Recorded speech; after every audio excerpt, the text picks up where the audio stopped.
Hello friends, स्वागत करते हैं ईवीएस समाधान के एक और लेक्चर में आप सभी का। और जो हमारे चल रहा था सेमेस्टर फर्स्ट सेमेस्टर की बात करें, पेपर सेकंड की बात करें, यूनिट नंबर 2।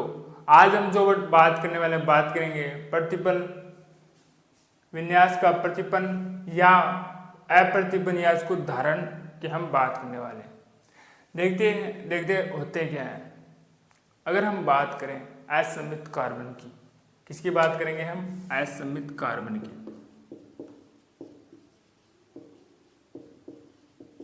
असममित कार्बन आपको पता होगा जिसमें चारों उसकी संयोजकताएं क्या हो, भिन्न भिन्न होती है।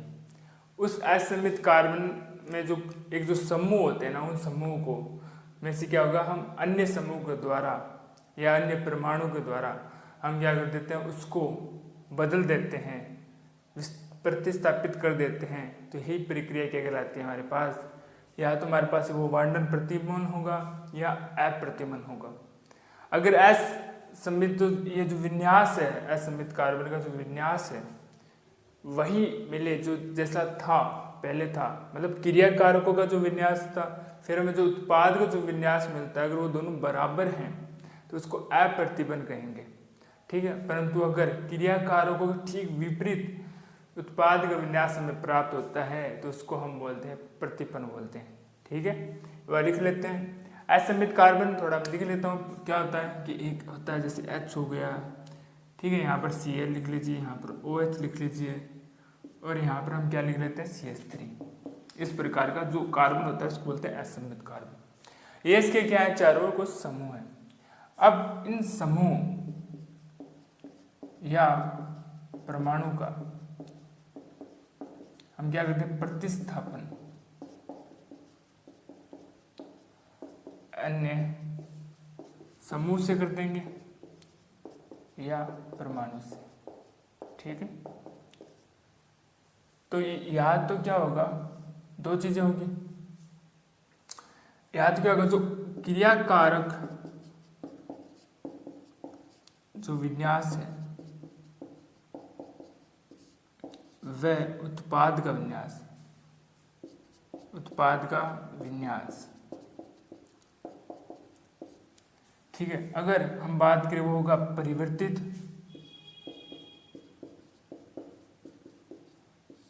ठीक है, या गैस तो इसका उल्टा होगा, या क्या होगा, अपरिवर्तित।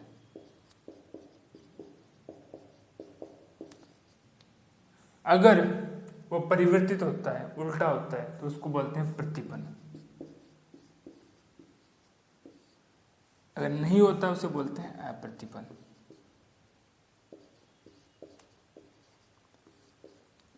जो हम बात करते हैं ना प्रतिपन्न जो अभिक्रिया होती है वो अधिकतर क्या होता है, SN2 प्रकार की अभिक्रिया होती है, जिसको हमने अच्छे से पढ़ा था। ये होती है अधिकतर SN1 प्रकार की अभिक्रिया होती है। एक प्रकार तीसरे प्रकार की और घटनाएं होती है जिसके अंतर्गत क्या होता है कि इनका हमें मिश्रण मिलता है, समीकरणों का मिश्रण मिलता है, जो भी क्या होते हैं SN1 प्रकार की अभिक्रियाएं होती है। ठीक है, जो क्रिया कारकों का विन्यास होगा, उत्पाद का विन्यास होगा, अगर उसके ठीक विपरीत उल्टा मिला है तो उसको बोलते हैं प्रतिपन्न या SN2 अभिक्रिया बोलेंगे। अगर अपरिवर्तित रहता है, क्या रहता है, अपरिवर्तित रहता है, तो उसको बोलते हैं हम अप्रतिपन्न कहते हैं, SN1 प्रकार की अभिक्रिया होती है। अब अगर बात करोगे ना, प्रतिपन्न को ही हम बोलते हैं वर्णन प्रतिलोम, या इसको बोलते हैं प्रकाशिक प्रतिलोम। इसको क्या बोलते हैं, वर्णन प्रतिलोम या प्रकाशिक प्रतिलोम कहते हैं। ठीक है, इसके अंदर क्या होता है, जैसे अगर कोई भी का भी विन्यास अगर D विन्यास है, D+ विन्यास है, अगर हम बात करेंगे किसी D+ विन्यास है तो उसका जस्ट विपरीत मिलता है हमें विन्यास। क्या मिलता है, विपरीत, जैसे L- मिलेगा। ठीक है, अगर कहीं L- हो तो हमें क्या मिलता है, D+ का विन्यास प्राप्त होता है। इसको मैं अच्छे से एग्जाम्पल के द्वारा समझते हैं। जैसे एक मैलेलिक अम्ल लेता हूं मैं, क्या बनाते हैं, पहले मैलेलिक अम्ल को देखते हैं। इस प्रकार ये हमारे पास है कोई मैलेलिक अम्ल की संरचना। ठीक है, ये हमारे पास क्या है, D+ मैलेलिक अम्ल है। ठीक है, क्या है, D+ मैलेलिक अम्ल। अब इसकी जो रिएक्शन है ना, PCl5 से करता हूँ मैं, जब पीसीएल फाइल के साथ की रिएक्शन करते हैं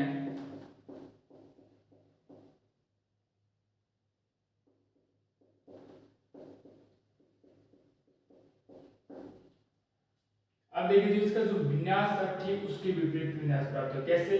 क्योंकि अगर देखोगे हाइड्रोजन है यहाँ पर, हाइड्रोजन यहाँ पर था और हाइड्रोजन कहाँ पर यहाँ पर प्राप्त हो रहा है, इसके उल्टा प्राप्त हो रहा है और ये और समूह है जिसकी जगह हमारे क्या लगा Cl समूह लगा है। तो इसको क्या बोलते हैं L माइनस क्लोरो सैक्सेनिक अम्ल। ठीक है, जब इसकी आप रिएक्शन पुनः KOH के साथ करवा देंगे तो हमें वापस D प्लस मैलिक अम्ल प्राप्त हो जाता है। ठीक है, इसको थोड़ा ध्यान रखिए। अगर हम बात करते हैं इसका क्या बोलते हैं, इसको वार्डन प्रतिपन कहते हैं। ये क्या कहलाता है? वार्डन प्रतिपन कहलाता है। परंतु अगर आपको वापस मैलिक अम्ल के अंदर इसको परिवर्तन करना है किसी और की सहायता से, H2O की नम सहायता से करोगे, इसको वापस अंडर प्रतिपन होगा किस रूप में होगा देखते हैं।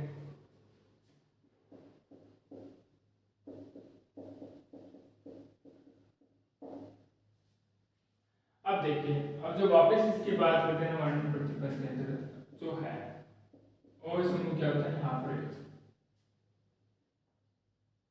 और समूह यहाँ पर हो जाता है और हाइड्रोजन यहाँ पर रहता है। ठीक है, हाइड्रोजन कहाँ पर रहता है? यहाँ पर रहता है। इसकी जस्ट विपरीत प्राप्त नहीं होता, इसकी जस्ट उल्टा प्राप्त होता है। ठीक है, अब हम बात करते हैं यहाँ पर पुनः इसकी बात करोगे आप, पुनः जब बात करते हैं इसकी जब आप देख सकते हैं PCl5 के साथ करवा लीजिए। PCl5 5 के साथ वापस रिएक्शन करवाते हैं, क्लोरोसैक्सेनिक अम्ल मिलेगा हमें, वो किस रूप में मिलता है? यहाँ पर आ जाता है इसका Cl आ जाएगा और यहाँ पर क्या होता है H। ठीक है, इसको वापस इसमें परिवर्तन करना है आपको तो H2O नाम ले लीजिए। ठीक है, इसको वापस इसमें चेंज करना है तो KOH ले लीजिए। ठीक है, हर बार आप देखोगे ना इसका जो विन्यास है वो परिवर्तित होता है। जहाँ यहाँ पर आप हाइड्रोजन यहाँ पर था इसको हमने D प्लस कहा, तो अगर हाइड्रोजन इसके विपरीत होगा तो इसको बोलते हैं L माइनस मैलिक अम्ल।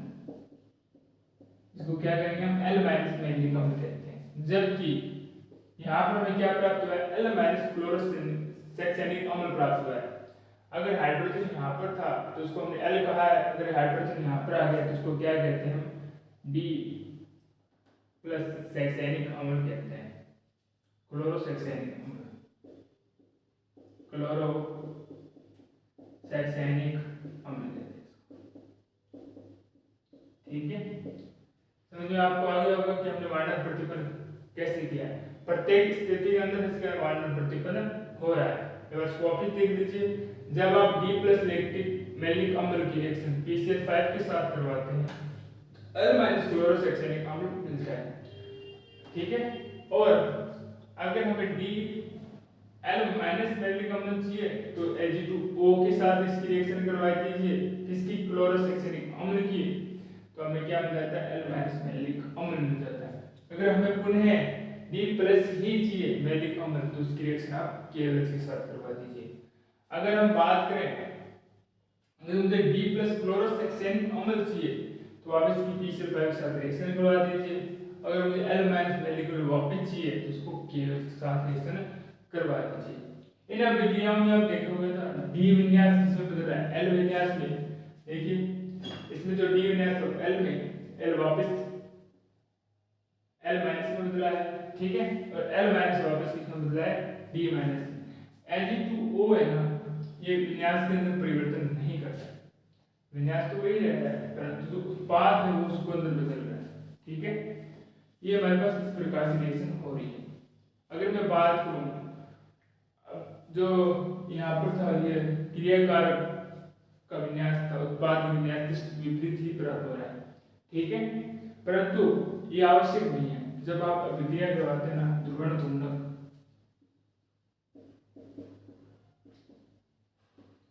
जो धुंधक होना जरूरी नहीं है कि उसका ही विन्यास विपरीत ही प्राप्त हो।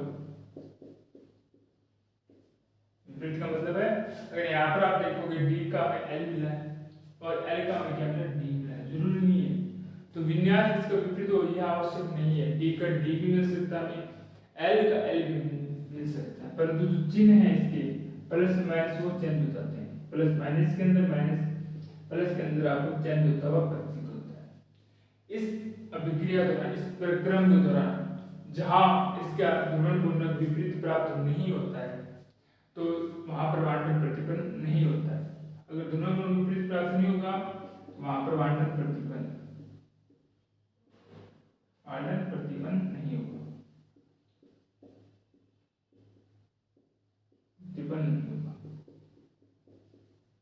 इसके हमारे पास कुछ अच्छे उदाहरण है, जैसे पहला हमारे पास आता है डी प्लस ग्लिसराइड को हम अगर ऑक्सीकरण करेंगे, क्या करेंगे हम ऑक्सीकरण, तो हमें क्या मिलेगा डी माइनस ग्लिसरिक अम्ल मिल रहा है। ये था डी प्लस, जबकि ये क्या मिला है डी माइनस ही मिला है।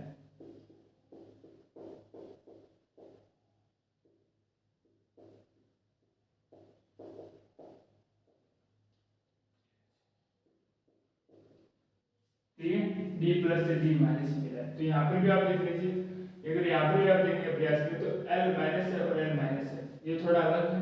जबकि इसके अंदर देखिए डी प्लस से डी माइनस में चिन्ह विपरीत हो गए, तो यहाँ पर वांडर प्रतिपन्न नहीं हो रहा है। ठीक है, ये स्थिति है वांडर प्रतिपन्न, ये यहाँ से वांडर प्रतिपन्न हो रही है, ये हो रहा है, परंतु जब यहाँ से नमी ले रहे हो ना तो वांडर प्रतिपन्न नहीं होगा।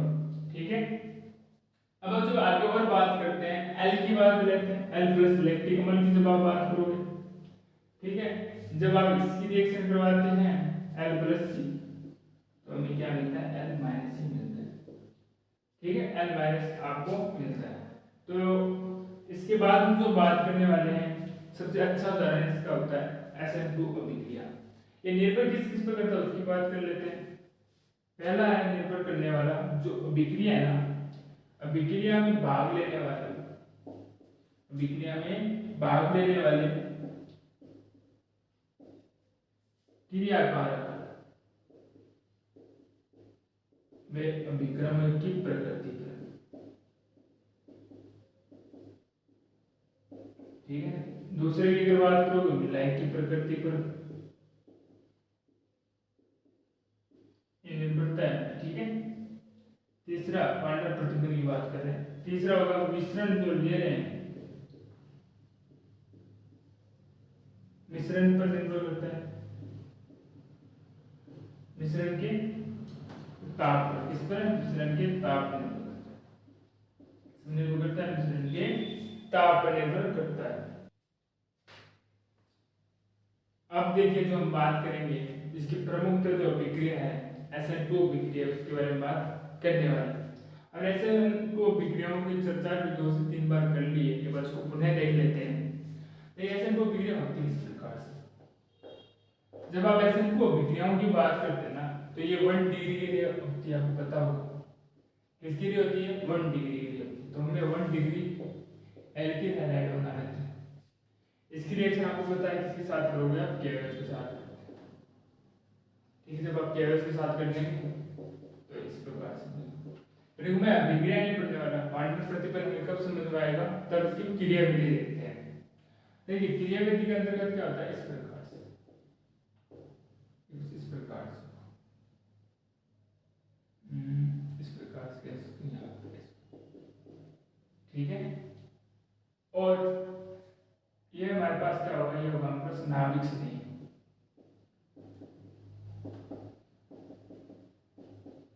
ये हमारे पास क्या है, नाभिक स्नेह, जिस पर नेगेटिव चार्ज होता है नाभिक स्नेह होता है। अब क्या करता है, जो नाभिक स्नेह क्या करता है, इसके पीछे से इस पर आक्रमण करता है। क्या होगा, पीछे से इस पर आक्रमण करता है। जब पीछे से आक्रमण करेगा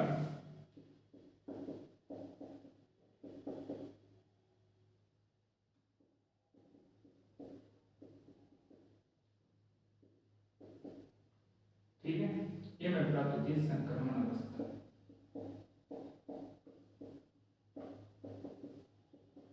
इस संक्रमण अवस्था को आप देखोगे ना, एक दो नाभिक नहीं, एक क्लोरीन है, एक यहाँ पर OH माइनस है, हाइड्रोक्साइड और क्लोरीन माइनस।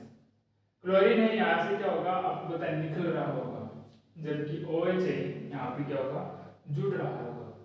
इसके कारण क्या होता है, अणु समतलीय हो जाती है। अणु क्या हो जाता है, समतलीय। और चतुष्फलकीय संरचना निर्माण करता है। किसका निर्माण करता है, चतुष्फलकीय संरचना निर्माण।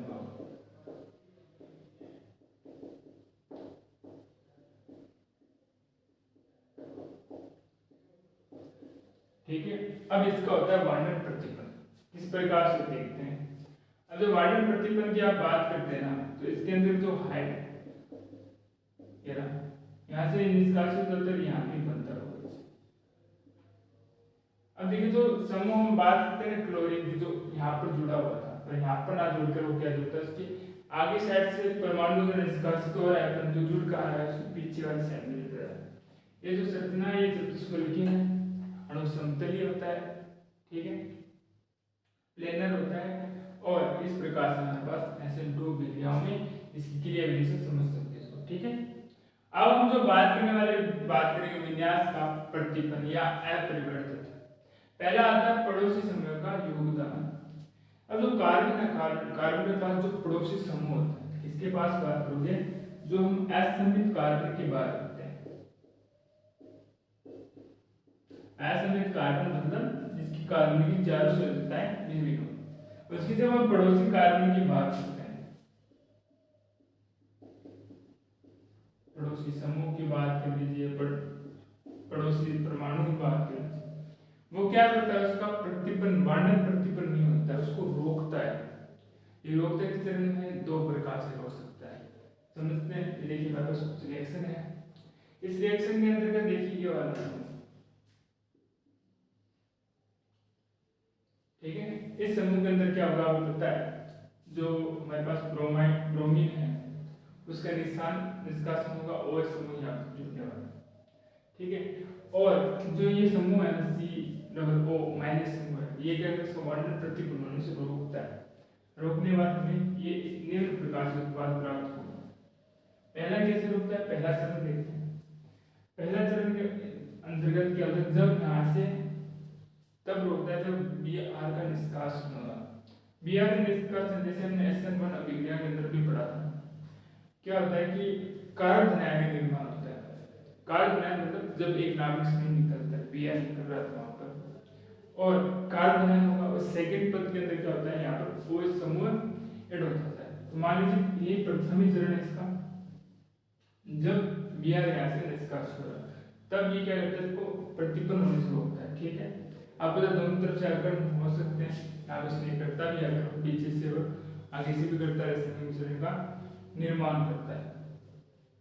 दूसरा कब होगा, जब इसमें OH समूह ऐड होता है।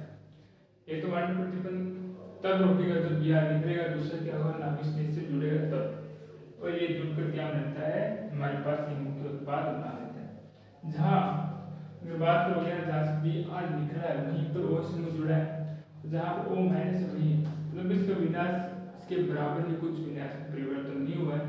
जैसा उत्पाद का विन्यास था वैसा क्रिया का विन्यास था, वैसे उत्पाद का विन्यास में प्राप्त होता है। दूसरे देखोगे ना, SN1 क्रियाविधि के बारे में बात करेंगे, ठीक है। SN1 क्रियाविधि की बात करोगे ना, ये बस अल्कोहल है इथेनॉल क्लोराइड, इसकी रिएक्शन करते हैं, इससे निकालते हैं -HCl। क्या निकालोगे, -HCl। जब HCl निकाले तो यहाँ से हाइड्रोजन का निष्कासन और यहाँ पे क्लोरीन का, ठीक है। जब निष्कासन हो जाता है, फिर उसको हटा दीजिए, आप बना देते हैं, बंद बना देते हैं। जब बंद बनाते हैं ना, तो यहाँ पर जो ऑक्सीजन है, यहाँ पर जो ऑक्सीजन है वहाँ पर क्या होता है, डबल बंध का निर्माण करती है, और यहाँ से क्या होता है, क्लोरीन है, क्लोरीन यहाँ से अलग होने वाली है।